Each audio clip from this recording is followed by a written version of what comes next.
Welcome to T18 academy. आज है 9 मई 2020। जितने भी इम्पोर्टेंट करंट अफेयर्स बनते हैं उसे हम इस वीडियो में डिस्कस करेंगे और उनसे रिलेटेड सारे इम्पोर्टेंट फैक्ट्स भी डिस्कस करेंगे। हाल ही में विश्व थैलेसीमिया दिवस कब मनाया गया है? तो हाल ही में विश्व थैलेसीमिया दिवस 8 मई को मनाया गया है। थैलेसीमिया का जो रीजन है, कॉज, वह है जेनेटिक डिसऑर्डर। थैलेसीमिया रक्त का एक आनुवंशिक विकार है जो भूमध्य सागरीय क्षेत्र में उत्पन्न हुआ था। हीमोग्लोबिन लाल रक्त कोशिकाओं में प्रोटीन है जो ऑक्सीजन ले जाता है। थैलेसीमिया से पीड़ित लोग सामान्य से कम हीमोग्लोबिन और कम परिसंचारी लाल रक्त कोशिकाओं का निर्माण करते हैं, जिसके परिणामस्वरूप हल्के या गंभीर एनीमिया रोग हो जाते हैं।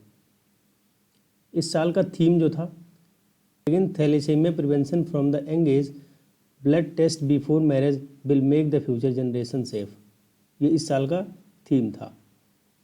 हाल ही में विश्व रेड क्रॉस डे कब मनाया गया है? तो हाल ही में विश्व रेड क्रॉस डे 8 मई को मनाया गया है। हर साल 8 मई को अंतर्राष्ट्रीय रेड क्रॉस क्रिसेंट मूवमेंट के संस्थापक हेनरी डूनेंट को सम्मानित करने के लिए विश्व रेड क्रॉस दिवस के रूप में मनाया जाता है, जिनका जन्म 1828 में इसी दिन हुआ था।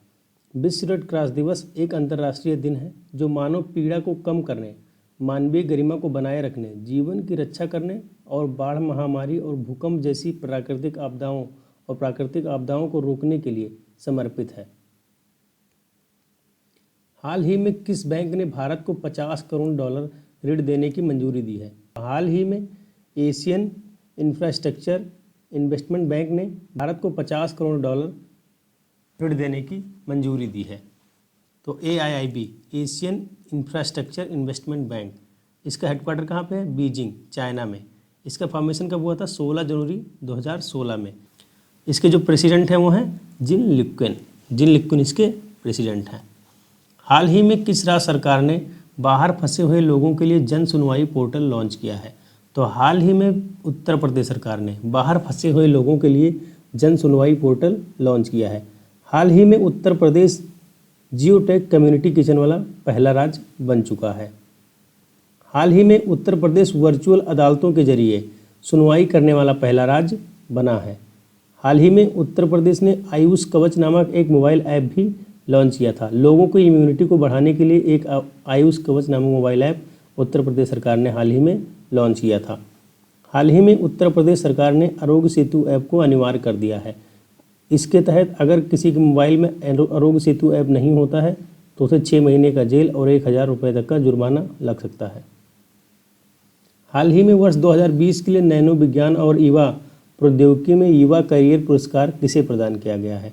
तो हाल ही में सौरभ लोढ़ा को 2020 के लिए नैनो विज्ञान और युवा प्रौद्योगिकी में युवा करियर पुरस्कार प्रदान किया गया है।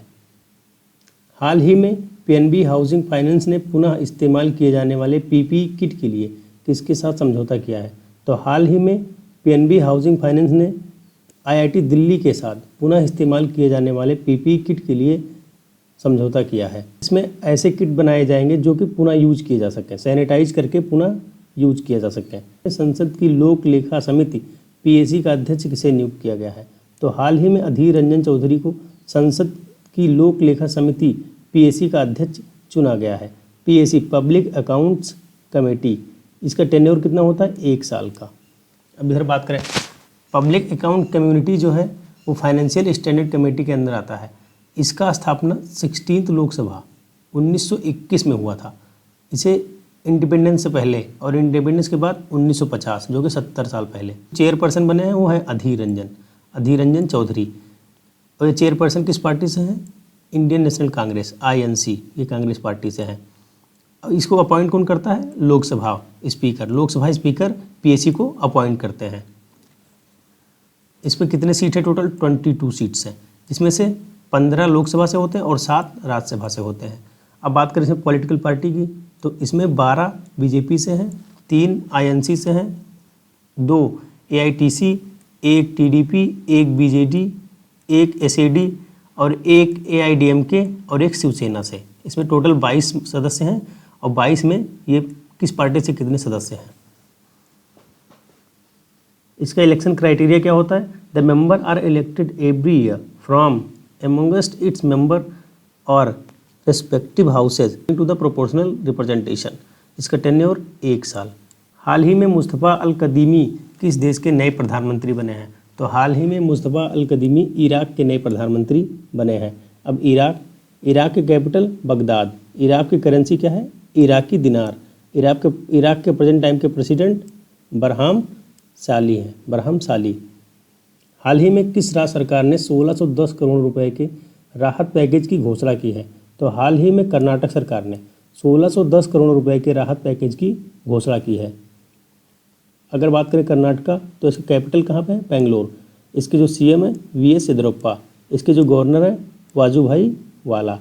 और हाल ही में कर्नाटक सरकार ने एक अपथ मित्रा और एक हेल्पलाइन नंबर भी लॉन्च किया था।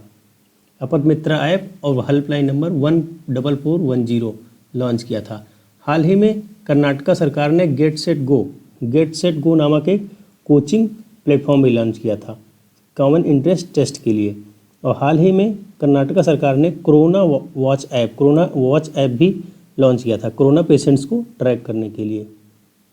और हाल ही में कर्नाटका सरकार ने एक ऑनलाइन शतरंज का भी आयोजन किया है, जिसमें इंडिया के सारे शतरंज खिलाड़ी पार्टिसिपेट कर सकते हैं और उससे हुए रेवेन्यू को कोरोना से लड़ने में लगाया जाएगा, जिसमें एंट्री फीस सिर्फ 50 रुपये है।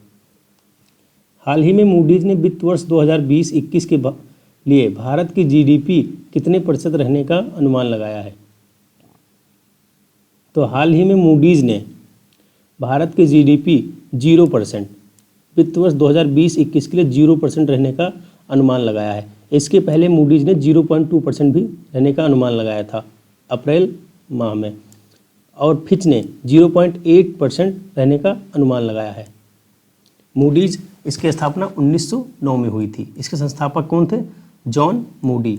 इसका हेडक्वार्टर कहाँ पे? New York, United states. और इसका जो प्रेजेंट सीईओ है वो है रेमंड डब्ल्यू मैकडेनियल जूनियर। वित्त वर्ष 2021-22 में वृद्धि दर के 6.6% पर पहुँच जाने का अनुमान व्यक्त किया है मूडीज ने हाल ही में मूडीज ने वित्त वर्ष 2021-22 में वृद्धि दर 6.6% रहने का अनुमान लगाया है। हाल ही में अप्रैल में सबसे ज़्यादा डाउनलोड होने वाला नॉन गेमिंग ऐप कौन बना है? तो हाल ही में सबसे ज़्यादा डाउनलोड होने वाला नॉन गेमिंग ऐप जूम बना है। पिछले महीने 131 मिलियन लोगों ने जूम ऐप डाउनलोड किया है। जूम ने टिकटॉक 107 मिलियन लोगों ने अप्रैल में डाउनलोड किया था को पछाड़ कर ये रिकॉर्ड बनाया है। जूम ऐप सबसे ज़्यादा 18.3% भारतीय और 14.3% अमेरिका ने इंस्टॉल किया है। रोज़ लगभग 300 मिलियन लोग जूम मीटिंग ऐप के जरिए मीटिंग करते हैं। जूम ऐप के कॉम्पिटिटर हाल ही में फ्री किए गए गूगल मीट दुनिया में 8वें स्थान पर, और जबकि माइक्रोसॉफ्ट टीम्स 10वें स्थान पर है। टिकटॉक ने हाल ही में ही ग्लोबल लेवल पर 2 बिलियन डाउनलोड को पार किया है। दूसरे ऐप जो टॉप 10 में शामिल हैं उनमें Facebook, WhatsApp, Instagram, messenger, Aarogya Setu app शामिल हैं। हाल ही में विस्टा इक्विटी ने रिलायंस जियो में कितने प्रतिशत हिस्सेदारी खरीदने की घोषणा की है? तो हाल ही में विस्टा इक्विटी ने रिलायंस जियो में 2.32% हिस्सेदारी खरीदने की घोषणा की है। हाल ही में private equity firm Vista equity partners ने 11,367 करोड़ रुपए में रिलायंस जियो प्लेटफॉर्म में 2.32% हिस्सेदारी खरीदने का ऐलान किया है। इसके पहले रिलायंस जियो में सिल्वर लेक ने 1.1% हिस्सेदारी खरीदने का ऐलान किया था, और इससे पहले फेसबुक ने रिलायंस जियो में 9.99% हिस्सेदारी खरीदा है। किसने खरीदा है? विस्टा इक्विटी ने। तो विस्टा इक्विटी की स्थापना सन 2000 में हुई थी। ये एक अमेरिकन संस्था है। इसका headquarter Austin, Texas, United state में है। इसके फाउंडर कौन है? Robert F Smith. इसके जो सीईओ हैं वो रॉबर्ट एफ स्मिथ हैं। इसके जो प्रेसिडेंट हैं ब्रायन सेथ हैं। मेडलाइफ ने किसके साथ हाथ मिलाया है? तो हाल ही में मेडलाइफ ने स्नैपडील के साथ एक समझौता किया है। फिर मेडलाइफ की स्थापना 2014 में हुआ था। इसका हेडक्वार्टर बेंगलुरु में है। इसके जो प्रेजेंट सीईओ हैं वो अनंत नारायणन हैं। मेडलाइफ इंटरनेशनल एक भारतीय ऑनलाइन प्लेटफॉर्म है जो भारत में फार्मेसी, निदान और ई-कॉमर्स प्रदान करता है। मेडलाइफ और स्नैपडील के इस गठबंधन से देश के 400 से अधिक बड़े और छोटे शहरों में हाल ही में किस देश ने अपनी करेंसी बदलने की घोषणा की है? तो हाल ही में ईरान ने अपनी करेंसी बदलने की घोषणा की है। अब ईरान ने की है तो ईरान का कैपिटल तेहरान, इसकी करेंसी क्या है अभी, ईरानियन रियाल। इसके जो प्रेसिडेंट है वो हसन रूहानी, और इसका जो पॉपुलेशन है अराउंड 8.18 करोड़ है, यह 2018 के रिपोर्ट के अनुसार। कल के क्वेश्चन का आंसर, हाल ही में किस राज्य सरकार ने भ्रष्टाचार की शिकायत के लिए व्हाट्सएप नंबर जारी किया है। तो हाल ही में त्रिपुरा ने भ्रष्टाचार की शिकायत के लिए एक व्हाट्सएप नंबर जारी किया है। यह आज का होमवर्क है, इसका आंसर आप हमें कमेंट सेक्शन में दे सकते हैं। हाल ही में नागरिक उड्डयन मंत्रालय ने कौन सा नया पोर्टल लॉन्च किया है। Option A Trishul, option B Garuda, option C Cyrus, option D इनमें से कोई नहीं। दोस्तों PDF और टॉपिक वाइज पढ़ने के लिए डिस्क्रिप्शन में दिए गए लिंक पर विजिट करें। इसी तरह के डेली करंट अफेयर्स एवं GK GS एवं शॉर्ट ट्रिक वीडियोज़ को देखने के लिए सब्सक्राइब करिए TA-18 अकेडमी चैनल को। मिलते हैं आपसे अगले वीडियो में, तब तक के लिए बाय बाय।